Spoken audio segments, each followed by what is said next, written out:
Now, at the National Assembly, the House of Representatives has moved to enact a law that will provide sanctions for companies in default of corporate social responsibilities.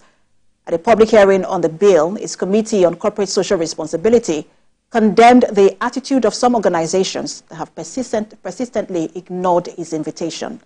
National Assembly correspondent Joke Adisa reports. Host communities of organizations have cried out, complaining about neglect leading to loss of livelihoods, health challenges and infrastructure deficits caused by the operations of companies in their vicinity. Thank you very much. It is in achieving a win-win situation for companies and host communities that the House is considering regulations and sanctions and enforced compliance to corporate social responsibility.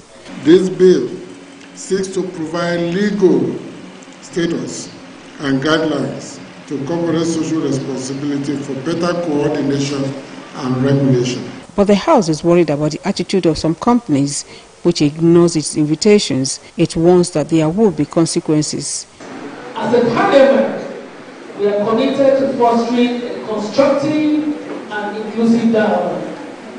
We encourage you to share your insights, concerns, and recommendations so that we can develop a framework that is not only effective but also reflects the diverse needs and aspirations of our nation. I just want to sound that note of warning that the National Assembly takes full and total exception to this kind of reckless and irresponsible behavior by persons invited to appear before it who behave as if they are above the law.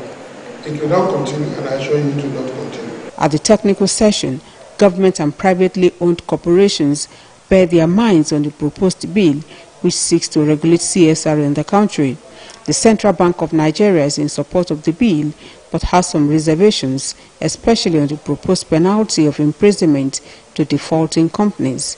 It also suggests that CSR be domiciled with the Corporate Affairs Commission. But for the representative of Oil Producers Trade Section, the Petroleum Industry Act already mandates oil companies operating in Nigeria to make 3% of their profits available to the Niger Delta Development Commission.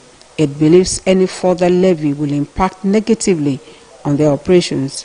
At the end of all contributions into the bill, the committee assures Nigerians the concerns raised will be addressed and when enacted will benefit the companies and the people in the nation's overall interest.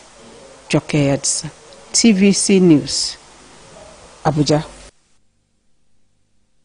Away from the National Assembly.